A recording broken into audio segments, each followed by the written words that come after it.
Ẹ káàárọ̀, ẹ káàsán, ẹ káalẹ́ níbi gbogbo tí ẹ ti ń wò mí káàkiri àgbáyé. Láìdé Gold lórúkọ tèmi o, èmi láya Gold bàbá òrùka. A tún ti délé ní lórí ètò yín ètò wa.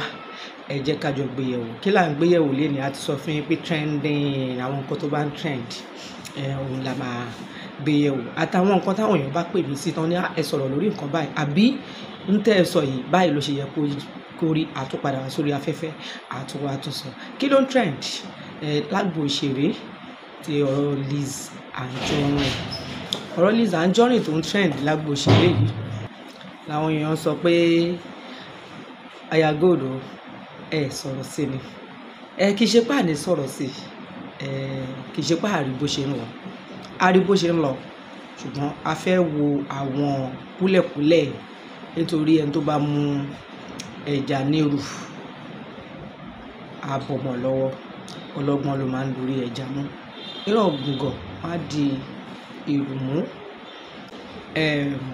Àwọn olóyìnbó wọ́n ń pe àwọn kan ní critics. Àwa tí Yorùbá ń bíbà pè wọ́n ní lámbèyítọ́. Bẹ́ẹ̀ bá ya fíìmù, àbẹ́ kọ̀wé àpilẹ̀kọ, àbẹ́ ṣe gbogbo nǹkan tó bá ti jẹ mọ́ ti literature. Àwọn kan ló máa jókòó tí wọ́n máa bẹ̀rẹ̀ sí ní yọ gbogbo kò mú òkun ẹ̀ jáde. Àwọn ohun tó wọ́n ṣe tó tọ́, àwọn èyí tí wọ́n ṣe tí ò tọ́, àwọn tó kù díẹ̀ káàtó, àṣìṣe oríṣiríṣi ni wọ́n máa yọ jáde. Tó bá tún wá yọ àṣìṣe jáde, wọ́n á tún lu ẹni ẹlọ́gọ̀ ẹnu láwọn apá ibìkan tó ti ṣe dáadáa. Àwọn lámbèyítọ́ nìyẹn.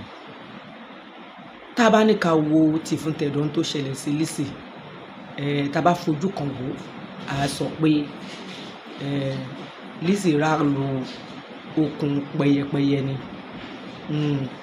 Wọ́n ti dẹ okùn lẹ̀ fún, ó sì rá lù. Ètò olóyìnbó ń pè ní setup.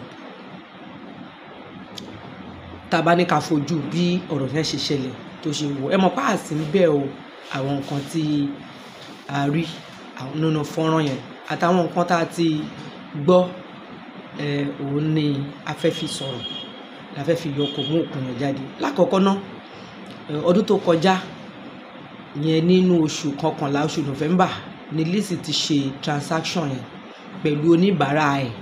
Quote ọ̀rọ̀ yẹn, oníbàárà ẹ̀. Ó ti ṣe transaction, ó ti rajà lọ́wọ́ ẹ̀. Ó dẹ̀ ti sọ pé kọ́kọ́ òun transfer owó, ó ti sanwó. So lẹ́yìn tó sanwó tán, ó béèrè lọ́wọ́ ẹni yẹn ṣó ti wọlé, òun ló ti wọlé, ó sì gbọ́jà, ó sì lọ. Ìyẹn ní November. Tí owó yẹn ò bá wá wọlé gẹ́gẹ́ bí ọkùnrin yẹn ṣe fìdí ẹ̀ múlẹ̀ pé owó yẹn ò padà wọlé o. Lizzy is a public figure. Ojoojúmọ́ ni Lizzy máa ń lọ sórí ayélujára lọ sọ̀rọ̀. Ojoojúmọ́. Kódà èèyàn fẹ́ lè máa bèèrè lọ́wọ́ ẹ̀ pé lákọ̀ọ́kọ́ náà jẹ́ kí wọ́n kọ́ yàn ọ̀nà ẹ̀. Èmi àti Lizzy kì í ṣọ̀rẹ́ o. In fact, ó ti block mi lórí ọ̀rọ̀ kan tí mo dá sí, tí mo dá lẹ́bi nígbà yẹn. Nígbà tọ́rọ̀ kan ṣẹlẹ̀, mo dá lẹ́bi gan rẹpẹtẹ. Ó dẹ̀ block mi. So a kì í ṣọ̀rẹ́ mi lórí Facebook mọ́. Kì í dẹ̀ ṣọ̀rẹ́ mi lórí àwọn social handle ẹ̀ṣà. Ó ṣáà ti block aya Gold. Torí mo sọ àwọn ọ̀rọ̀ kan tí what I said doesn't agree with her body chemistry and she blocked me. Since then, ṣe mọ̀ pé ní mi ló yẹ ká jẹ́. Ó yẹ kí nǹkan tó ṣẹlẹ̀ yìí, ó yẹ kí n máa jó pé jàgínní yòdò, jàgínní yòdò, Ọlọ́run ló mú, Ọlọ́run ló mú. Ṣùgbọ́n rárá, kò rí bẹ́ẹ̀. Ẹ jẹ́ ká sọ̀rọ̀ bí àlékún, ká lè mọ́ fò bí ẹni tó wẹ̀kùn. Bẹ́yẹ bá ṣe lọ, la ṣe gbọ́dọ̀ sọ̀kò ẹ̀. Bọ̀bọ́ yẹn oníbàárà Lizzy ni. Ó wá ló rajà ní November. Ó ṣe transaction fún un. Ó ní kíní ẹ̀ wọlé, fake alert ni. Kí Lizzy tó pa àdébẹ̀ yẹn, ó yẹ kí bọ̀bọ́ yẹn ti lọ ṣe, kó lọ ti lọ print statement of account ẹ̀ sílẹ̀. Number 2, ó yẹ kí bọ̀bọ́ yẹn ti kó ti pe Lizzy gẹ́gẹ́ bí oníbàárà tí ò bá wá ní phone number lọ́wọ́, tí ò ní nọ́mbà tó bá contact ẹ̀, tó máa fi pè, of which mo rò pé ó yẹ kó ní, ṣùgbọ́n tá a bá rí i pé Lizzy ò fún kò ní, Lizzy máa ń wà lórí ayélujára ní 24/7. Ó yẹ kó pe Lizzy, á gẹ̀ẹ́tì ẹ̀ lórí messenger. Bí ò bá gẹ̀ẹ́tì ẹ̀ lórí messenger, á lọ sórí péèjì yẹn gangan láti sọ pé owó tó o fún mi o kò wọlé o. Wọ́n á ti yanjú ẹ̀. Why wait till February? A ti mú ọdún mi o. January bó ṣe gùn tó yẹn, ó kanlẹ̀ gbọ̀n. I pick February. Lizzy wá lọ rajà níbẹ̀ yẹn gangan, níbi téèyàn ti jalè, ṣáà tún padà síbẹ̀. Ó wá tún padà lọ rajà. Ó wá ní owó tó san fún mi níjọ́sí kò wọlé o. Kò wọlé kẹ̀. Báwo ló ṣe ṣe? Kí ló tó pè mí? Kò wọlé o. Ṣé owó kò wọlé? Ó dẹ̀ ti dìjà, ó ti dariwo, ó ti di ẹ wá wo owó lé ní o. Ṣé ẹ mọ̀ pé Lizzy public figure ni? Ẹni tó bá ń bá ṣe transaction, mi ò rò pé irú ẹni yẹn máa fẹ́ lose irú customer bẹ́ẹ̀ tí kò bá lọ́wọ́ kan àbòsí nínú, tí kò bá ní ọwọ́ kan àbòsí nínú. Ẹ má gbàgbé o, èmi àti Lizzy ò ń ṣọ̀rẹ́ o. Ó ti block mi o, mo sọ fún yín o, kó má dàbí pé ọmọ gbèjẹ, èmi ò gbèjẹ èèyàn. Téèyàn bá ṣe nǹkan tí ò dá màá ló ṣe kò dá ó hà. Ẹ̀kún ní jẹ́ awí, ṣùgbọ́n a máa wí tiwa. Aya gold ò bẹ́ nìkan jà, bẹ́ẹ̀ ni mi ò bẹ́ nìkan bínú, mi ò dẹ̀ kí n ṣègbè sẹ́yìn ẹni tí ó ṣòdodo. Nígbà tí ọ̀rọ̀ Tóyà Emákò àti Lizzy ṣẹlẹ̀, mo bú Lizzy dáadáa pé ọwọ́ tó ń gbé yẹn ti le jù. Tóyìn òṣà kì í ṣọ̀rẹ́ mi tí mo fi gbèjà ẹ̀. Lizzy ọwọ́ tó ń gbé yẹn ti le jù. In the long run, Lizzy ṣàmì blocking ni lórí gbogbo social media. Ó ṣàmì blocking social media handle ẹ̀. Láti gbà yẹn mi àti ẹ̀kí ṣọ̀rẹ́ dé okùn bíyá màá sọ pé torí gbójọ́ rẹ̀ mi ni mo ṣe ń gbèjẹ́, but torí nǹkan tá a rí ń tá a gbọ́, ẹ wá sáré pèrè lórí bí ìgbà tí wọ́n ti ní expect ẹ̀ tẹ́lẹ̀, tí wọ́n ti mú script yẹn tí wọ́n ti kọ́, wọ́n wá hack ẹ̀, but ẹnìkan jábọ́ ń bẹ̀ yẹn. Ó ní a ti mú Lizzy o, ẹ máa wọ̀ o, a ti mú Lizzy o, a ti gẹ̀ẹ́tì, a ti sẹ́ẹ̀tì, a ti gẹ̀ẹ́tì ẹ̀. Wọ́n ti ń dúró dè tẹ́lẹ̀ láti fi ṣẹlẹ́yà. Wọ́n ò sọ nínú ibẹ̀ yẹn pé àwọn ti send message sí i pé fake alert ni kò dá wọn lóhùn. Wọ́n ò sọ nínú ibẹ̀ yẹn o. That means pé ẹni tó send fake alert sí tó o dẹ̀ mọ ẹni yẹn, ẹni téèyàn ò mọ̀ gan tó send fake alert síyàn, èèyàn ń torí ẹ̀ lọ báǹkì, lọ sí báǹkì pé ẹ bá mi wo details ẹni yìí o, fake alert ló send sí mi o, à ń torí ẹ̀ lọ báǹkì o. Ẹni téèyàn wá mọ̀ kò pé kò ṣe kán ẹsẹ̀ ló lè ní. Lójú tèmi Lizzy ò jalè o. Ní ìsàn tí wọ́n gbé síta, wọ́n ló lọ jí gold. Ó jí gold ni wọ́n pè o. Wọn ò ní ibi tó ti rajà ní last year, transaction tó ṣe kò wọlé. This is a very simple analysis. Ó rajà, ó sanwó, ó ní ẹni tó sanwó fún ó ní kò wọlé. Ẹ̀yin méjèèjì ẹ print statement of account yín. Tówó yẹn bá padà sọ́dọ̀ Lizzy á rí. Tó wá pé owó yẹn drop sọ́dọ̀ ẹni yẹn, ó máa rí. Is a very simple thing. Débi pé ta wá ń pera wa lólè, ta bẹ̀rẹ̀ sí ní gbé social media. Social media ó ti bà nǹkan jẹ́. Ó ti bà nǹkan jẹ́ ní aspect journalism o. Social media has done more bad than good in journalism sector, because àwọn ọ̀rọ̀ tí wọn kì í fact check ní wọ́n máa ń sábà gbé. Ó ń gbóná fẹlifẹli, wọ́n fẹ́ sáré pé as e dey hot, wọ́n fẹ́ sáré gbé fáwọn èèyàn. And the bad thing about news is téèyàn kan bá ti gbé, bí èèyàn 50 gbọ́ news, èèyàn 25 ti lọ kó padà wá ka èyí tó kù mọ́. Èèyàn 25 yẹn èyí tó kọ́kọ́ kà ni ó máa rán kiri o, ni ó máa rán mọ́nu kiri, kò gbọ́ èyí tó kù mọ́. Reason táwọn bloggers tán ṣe gbọ́dọ̀ máa wà careful.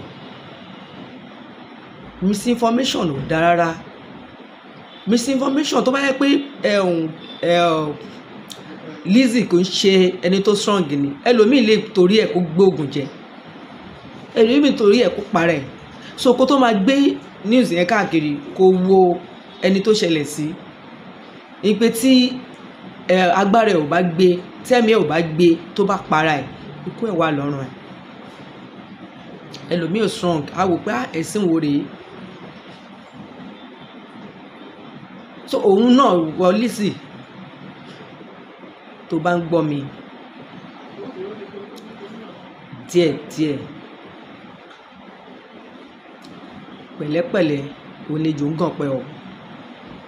Ayé yìí ní kọ̀rọ̀ o, kọ̀rọ̀ ayé ni wọ́n fi wọ̀n yẹn. Ayé ní kọ̀rọ̀. Èèyàn máa ń torí ọ̀tẹ̀ bá wọn lẹ́gbẹ̀rin ọ̀rẹ́ ni, bí ni owó bá ń bú ni, ni owó a máa yín ni. Téèyàn bá lẹ́gbẹ̀rin ọ̀tá, wàhálà wá o. Ayé ní kọ̀rọ̀. Tó bá ti fẹ́ lọ ra nǹkan sìn rán mọ́ lọ, àbí kó ọ̀dà ẹ̀ tó bá gbé wá tí ò bá tẹ́ ẹ lọ́rùn, dá padà. Kí ló tó fi lo jab? Bó ti di Muslim, ó lè lo jab. Ó dẹ̀ possible kó jẹ́ pé ó wò pé star ni mí, tí mo bá ṣojúlẹ̀ gbogbo wọn máa rí mi, wọn máa fà mí. Ẹ̀yin náà mọ bẹ́ẹ̀ ṣe ń ṣe wọ́n ń ta. Àìmọye àwọn star táwa máa ń bá rìn tá bá fẹ́ lọ ṣe interview fún wọn, tó bá wà nínú mọ́tò wọn, ilé ìyá gbowó lọ́wọ́ ẹ̀, ọ̀n gbọ́dọ̀ fojú kàn wọ́n ni. Ìmí inú wọn máa jókòó, wá béèrè pé ṣó mọ̀ drive, kó wá drive kí n lọ sá sẹ́yìn. Wọ́n gba gbogbo owó ọwọ́ ẹ̀ tán ni, bóyá gbogbo owó tó máa fi rajà gan ẹ máa gbà tán kó tó débẹ̀. Àbẹ́lòmíì tó kàn wò pé ó wo inú fíìmù ó ṣèkà, kò ní mọ̀ pé fíìmù ni o, á ti kọ́kọ́ bẹ̀rẹ̀ sí ní máa lù, á máa sọ̀kò fún ìkà, ó pa kinní kan, ó pa gbá, ó pa wo. Á ti gbàgbé pé fíìmù ló ń wò, aṣẹnilẹ́ni léṣe.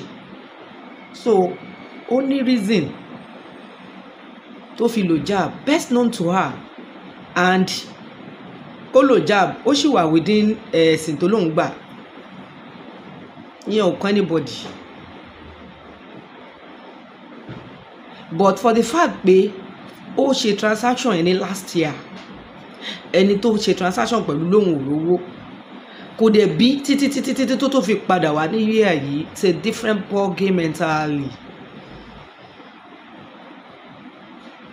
Tó ẹ́ pàtì gbà yẹn ló ti ń pariwo, Lizzy ṣe transaction fún mi, fake ni o, fake alert ni o, ẹ gbà mí lọ́wọ́ ẹ o, mo send message sí kò dá mi lóhùn o. Àwa mọ̀ pé ó ti establish case ẹ̀, ó dẹ̀ lọ report fún ọlọ́pàá kankan ní pé wọ́n ṣe fake alert. Ẹni tó mọ̀, ó lè téèyàn mọ̀ tó lè mú tí ó dẹ̀ mú, ẹ sì mọ̀ pé ó ti lọ́wọ́ kan àbòsí nínú. Ó lọ́wọ́ tó mí o, ó lọ́wọ́ kan àbòsí nínú. Lady yẹn sọ ń bẹ̀ yẹn, ó ní in tóun ṣe ń wò wọ́n torí pé òun rántí in tó ṣẹlẹ̀ sí ẹgbẹ̀gbẹ́, kó má jẹ́ pé òun náà wọ́n máa fi nǹkan tóun ò ṣe tó máa jẹ́ kóun lọ ṣẹ̀wọ̀n. Ló ń ṣe pé ọkọ o, ìyẹn ni wọ́n ti sẹ́ẹ̀dì ẹ̀, oníyàn ni ok, ẹ jẹ́ káwọn tó sẹ́ẹ̀dì 100,000 lóní kálukú bá wà lọ wo, tó bá lọ gba statement of account ẹ̀ tí wọ́n dẹ̀ wá rí níbẹ̀ pé ọwọ́ lágbájá báyìí ló wà, àwọn a máa yọ síra wọn gbà yẹn, which is even fair enough. But ẹ bá sọ̀rọ̀ fún kò ní gbọ́ náà ni, that means pé nǹkan kan ti wà níbẹ̀, wọ́n ti sọ pé ẹ má, gbogbo nǹkan tó bá ti ṣe ẹ má gba ẹyẹyẹ ẹ̀dọ̀tí ẹ̀.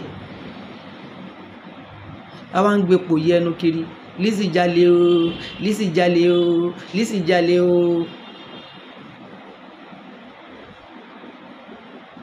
Ṣé bó ṣe yẹ ká máa ṣe fúnra wa nìyẹn pẹ̀lú gbogbo nǹkan ṣe rí? Kó jẹ́ pé a tún máa ṣe ra wa pa. Béèyàn bá jalè gan, kẹ́ ẹ tiẹ̀ gbọ́ tẹnu ẹ̀, ẹlòmíì lọ jí ọ̀gẹ̀dẹ̀ lọ́jà, ọlọ́gẹ̀dẹ̀ béèrè lọ́wọ́ ẹ̀ pé kí ló tó fi jí lébi ló ń pa òun, gbà ó tún fún lówó. Ṣùgbọ́n ọjọ́ mi má jalè mọ́ kó máa tọrọ ni, tó bá tọrọ àfún ẹ̀ má jí mọ́ o. Èmi ò fẹ́ mọ̀ bóyá Lizzy kọ́ mansion àbí ṣọ́ọ̀bù Almighty bíi ìdébẹ̀rì, but mi ò believe pé torí fake alert yẹn lẹ ṣe nǹkan tí ẹ ṣe yẹn. Ó lọ́wọ́ kan àbòsí nínú. Gbogbo ẹ̀yin onítíátà tẹ́ ń bára yín jà yìí, ẹ ṣe pera yín wálé, ẹ pera yín wálé. Ẹ tiẹ̀ ti fi tíátà lẹ̀, ẹ tiẹ̀ ti fi tíátà lẹ̀, àwọn fíìmù ẹ ráyè jókòó láti kọ script gidi gan mọ́. A jẹ́ káwọn ọmọ wa wò mọ́, àfi tá a bá máa wo fíìmù àwọn the likes of Fúnkẹ́ Akíndélé, Kúnlé Afọláyan, tatúni Adébáyọ̀ Sàlámì náà ti join wọ́n sìn gbà tó ṣe jagunjagun, tí wọ́n ṣe fíìmù eégún oníhòòhò tó máa bọ́ra sí òhò tó máa ní káwọn ọmọdé máa wò. Àwọn ní ẹ̀kọ́ tó wà níbẹ̀ láfẹ́ kankan, ẹ̀kọ́ rò ta ló máa dúró kọ́ ọmọ ń kọ́ ẹ̀kọ́ kó máa wo àwọn pálapàla tẹ́ ń ṣe yẹn kó wá dúró dìgbà tí ó bá hẹ́ndì kó tó wá kẹ́kọ̀ọ́. A ní kẹ́ ṣe fíìmù gidi, ẹni ẹ̀kọ́ tó wà níbẹ̀ náà fẹ́ kọ́kọ́. Àwọn obìnrin á bọ́ra wọn sí òhò, wọn á gbé gbogbo ọmú jáde rorororo, wọn máa ṣe pálapàla, wá ní káwọn ọmọdé wá wò. How is that possible? Ẹ jọ̀ọ́ ẹ wálé, ẹ ń fira yín trend, ẹ ń wá traffic, ẹ ń ṣe oríṣiríṣi, ẹ tún ti bẹ̀rẹ̀ sí ní blackmail ara yín báyìí. Ṣé tó bá yá ẹ ní máa fi kú léra yín kiri? Ìjọba ẹ má wò wọ́n ràn o, nítorí wọ́n ti jẹ́ kó ran àwọn ẹlòmíì gan. Àwọn èèyàn bẹ̀rẹ̀ sí ní búra wọn kiri. Kò sẹ́ni tí ò ní past o, èmi tí mò ń sọ̀rọ̀ èmo ní tèmi o. Kò dẹ̀ sẹ́ni tó fẹ́ live nínú past ẹ̀. Nígbà èwe oníkálukú ti ṣe oríṣiríṣi tí ò tiẹ̀ mọ̀ gan. Ó pa ṣé mi náà ni mo ṣe kí n ṣe. When you begin to do reality check, wá ṣé mi náà ni mo hùwà báyìí, but ìgbà ìmọ̀ ní ìgbà ìmọ̀, youthful exuberance, ìgbà ìmọ̀, ìgbà èwe, ta ni ò ṣèwé rí? Ẹni tó bá ti ṣe nǹkan nígbà kan rí tó wá tún wá ronúpìwàdà pé òun ò ṣe bẹ́ẹ̀ mọ́, ẹ fún ní chance kó exhibit ní ìwà ẹ̀ tó ń wù.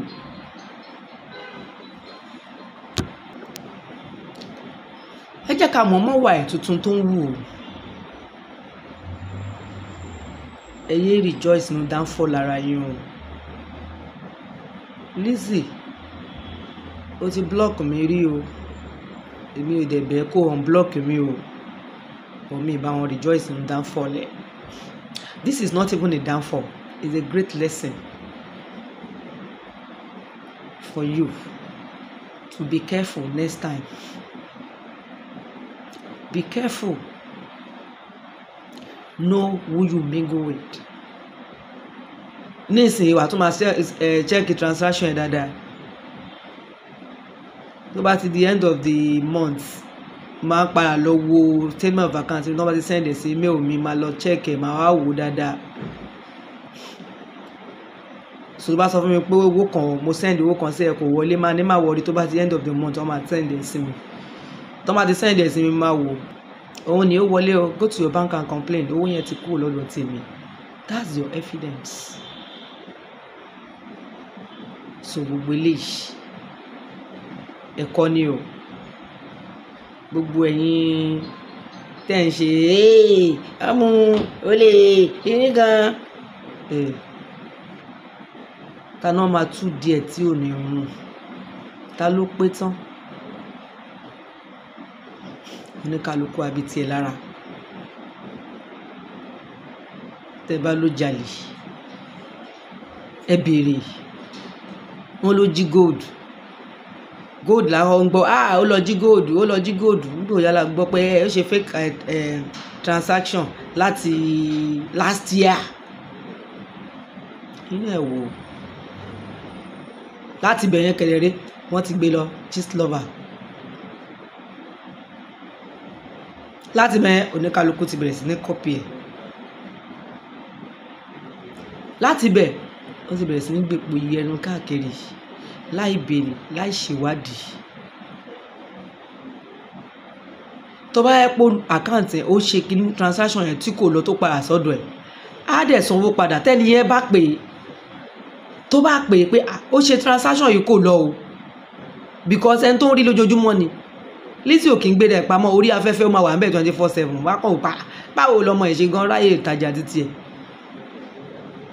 kó wá ti wá communicate pẹ̀lú ẹ̀ kó wá lóhùn ọ̀sán ìgbà ẹ̀la wá yìí gan máa dúró tiẹ̀ pé arẹ́dì láti bẹ́ẹ̀ fà arẹ́dì láti bá ìgbowó ẹ̀ bọ́ ẹ̀ communicate ẹ̀ pé ẹ̀ béèrè lọ́wọ́ ẹ̀ so you are not telling me pé tó bá jẹ́ pé December this year ní Lizzy tó wá rajà ń bẹ̀ yẹn ìgbà yẹn lẹ tó máa bí ní 91,000 tí kò wá síbẹ̀ yẹn rárá tó wá jẹ́ December 91,000 is a lot of money kì í ṣe owó kékeré téèyàn kan lè let go bẹ́ẹ̀ yẹn tí ó bá lọ́wọ́ kan àbòsí nú tí ó bá lọ́wọ́ kan pé ẹ máa wọ ẹ bá yín ṣe bójá bí tí wọ́n ti jọ ń sọ̀rọ̀ lẹ́nu kan tó sọ pé máa ń wá rajà lọ́dọ̀ ẹ̀ ó yá ṣe báyìí so òun ló fi jẹ́kọ̀ọ́ fún Lizzy náà Lizzy Anjorin ẹ̀kọ́ ńlá ló jẹ́ fún ẹ o ẹ̀kọ́ ló jẹ́ fún ẹ téèyàn bá ti di public a máa bá gbàdúrà a fẹ́ di public figure ẹ bá ti di public figure ó ní àwọn ibi tẹ́ lè rìn sí o ó ní olójú àfi tó bá yẹ pé you are deeply rooted in that place right from the onset tó yẹ pé o máa ń bá wọn ṣeré àwọn tiẹ̀ ni o máa ń fún wọn lówó ẹjọ́ ń ṣe fàájì tó bá débẹ̀ kò sí nǹkan mímí kan ní o ní láti daṣọ bojú o ní láti lo ìchap o ní láti lo anything yours truly wà wọlé sí wọn lára ẹjọ́ máa ṣeré normal thing bọ́tẹ́ ẹ̀jọ́ ṣe tẹ́lẹ̀ àdúgbò tẹ́ ẹ̀ tíjọ́ ṣe tẹ́lẹ̀ ó dí bó ṣe lè rí o orí ikú lórí adé o ọrùn jọ̀gbọ̀n lọ́rùn oyè èmi ò bá wọn sọ pé Lizzy jalè mi ò ní gbàgbọ́ until tí adájọ́ bá sọ pé lóòótọ́ ni so I'm advising her to take this up kán lọ kó àwọn people yẹn bí ọmọ yọyọ kó ní kálukú wà lọ́rọ̀ tẹnu ẹ̀ torí òkun ò lè gùngùngùn kó má níbi tá a ti fà wá ọmọ ò lè gọ̀gọ̀gọ̀ kó má ní bàbá ọmọ tí ò ní bàbá ọmọ ọlọ́mọ ni